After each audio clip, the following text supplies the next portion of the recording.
अस्सलामु अलैकुम वरहमतुल्लाहि वबरकातुहू। नहमदुहु व नसल्ली अला रसूलिहिल करीम, अम्मा बाद। इससे पहले वीडियोस में मैंने आपको हिसाब किताब के मुतल्लिक बताया था कि वालदा के नाम के ज़रिए हिसाब या नामों के ज़रिए हिसाब, इसकी क्या कैफियत होती है और इसका कितना इसके अंदर असर होता है और कितना हिसाब से मालूम हो जाता है। आज मैं आपके सामने ये बताना चाहता हूँ कि जिन्नात का जो इल्म है वो कितना इल्म है और क्या जिन आमिलीन के पास जिन्नात होते हैं और वो जिन्नात के ज़रिए हिसाब किताब करवाते हैं, क्या वो हिसाब किताब ठीक भी होता है या तुक्काबाजी होती है। तो मैं आपके सामने ये गुजारिश करना चाहता हूँ, इससे पहले भी मैंने वीडियोज़ में गुजारिशात की हैं कि जो जिन्नात के ज़रिए हिसाब होगा उसमें झूठ का अमल दखल ज़्यादा होगा, क्योंकि जिन्नात की फ़ितरत के अंदर यही होता है कि वो बहुत ज़्यादा झूठ बोलते हैं। फिर मैं आपसे चंद सवालात करूँगा, इंशाल्लाह जो मैं सवाल आपसे करना चाहूँगा इस नीयत से सवाल करूँगा ताकि आपको कुछ सोचने समझने की कैफियत हासिल हो और आप समझें कि ये आमिलीन जो जिन्नात के ज़रिए हिसाब किताब करवाते हैं इसमें कितनी हकानियत होती है, इसके अंदर कितना सच होता है। मैं आपसे पहला सवाल ये करूँगा कि कुरान मुक़द्दस के अंदर सुलेमान अलैहिस्सलाम का वाक़या है कि हज़रत सुलेमान अलैहिस्सलाम ने बैतुल मुक़द्दस की तामीर जिन्नात के ज़रिए करवाई।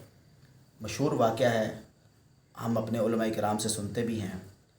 अब उसमें एक सवाल आपसे ये करना चाहूँगा, आप ज़रा सोचिए कि अगर जिन्नात का इल्म इतना कीमती है जितना कि हमारे आमिलीन कहते हैं, तो फिर कुरान वो वाक़या जो बता रहा है कि हज़रत सुलेमान अलैहिस्सलाम लाठी के साथ टेक लगाकर खड़े हैं और इसी हालत में हज़रत सुलेमान अलैहिस्सलाम की मौत वाक़या हो जाती है, इंतकाल कर जाते हैं, वफ़ात पा जाते हैं। लेकिन जिन्नात काम में बदस्तूर लगे रहते हैं, 1 साल तक या ग़ालिबन 1.5 साल तक वो अपने काम में लगे रहते हैं। वो जब लकड़ी को घुन लगता है और लकड़ी से वो पैगम्बर अलैहिस्सलाम गिरते हैं तो फिर उनको मालूम पड़ता है कि भाई पैगम्बर तो फौत हुए हुए थे और हम ऐसे ही काम में लगे रहे।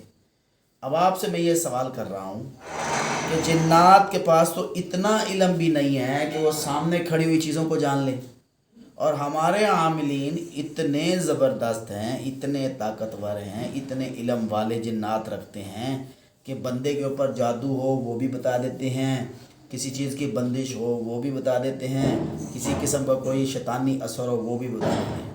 आपसे ये सवाल करने का मकसद ये है कि ये जो जैली आमिलीन जिन्नात लेकर बैठे हैं, जी हमारे पास जिन्नात हैं, हमारे पास जिन्नात हैं, ये सब फ्रॉड है, ये धोखा है। जिनको काबू करने का कोई तरीका नबी अलैहिस्सलाम ने नहीं बताया, किसी सहाबी ने नहीं बताया, किसी आइम्मा किराम ने नहीं बताया।